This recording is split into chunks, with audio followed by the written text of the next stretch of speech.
Здравейте! Ще ви покажа два от продуктите, които може да намерите на сайта Академия Мария Врен. Това е махалото. Всички продукти, които са така наречените квантови или радиестезични, са произведени от Вълко Чубанов. Слава Богу, за сега няма реплики. Това е махало. То може да се използва в работния процес или при замервания като показалец. Изключително удобно, изключително приятно.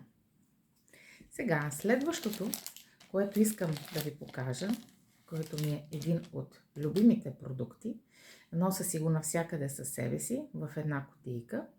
Това е вълшебната тръбичка. Аз я наричам вълшебна пръчица. Защо я наричам вълшебна пръчица? Защото когато съм напрегната, правя си няколко завъртания в зоната, в която се чувствам напрегната, или пък ме боли някъде, или някъде съм се ударила. И в продължение на няколко дни, по няколко пъти на ден, с много простички завъртания, ето така се захваща, с 3 пръста, тази запушената част е към палеца, към меката част. Ето. И с въртеливи движения обработваме тази зона, където усещаме, че е напрегнато или ни боли. Замервано е, че енергетиката се променя буквално в рамките на минута.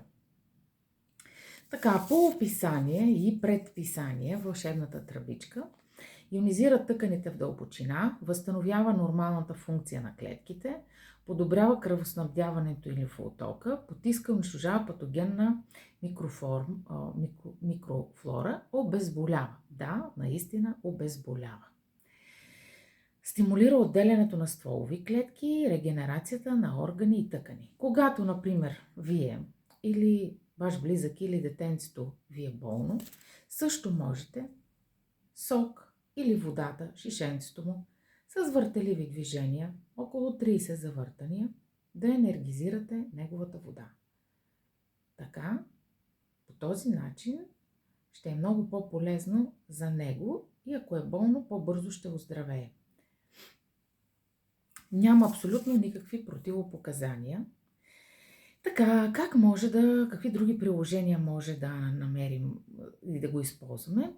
За локална терапия, както ви казах, врата, в гърдите, ако имате напрежение, в слънчевия сплит, ако имате напрежение, в рамото, ако имате напрежение. Проблемите места се третират с кръгови движения, както ви показах по часовниковата стрелка, в продължение на 30-60 секунди до 5-6 пъти дневно. Или пък до ваше усещане. Сега, има още едно интересно приложение за зареждане на лечебни програми. С лявата ръка се взима чаша, както аз ви показах.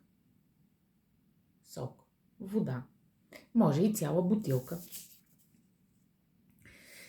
Водата трябва да е изворна или минерална и с тръбичката с въртеливи движения се обработва водата в продължение на 30 секунди.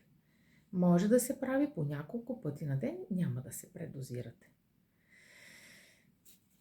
Това беше за тръбичката. Изключително интересен продукт, изключително полезен, много практичен. Може да си го носите навсякъде със себе си. Аз, например, го слагам в една кутийка от очила, за да бъде защитен. И към него даже по някой път прибавям и махалото. И те винаги си пътуват с мен и са ми от помощ за цялото семейство или за някой, който има нужда.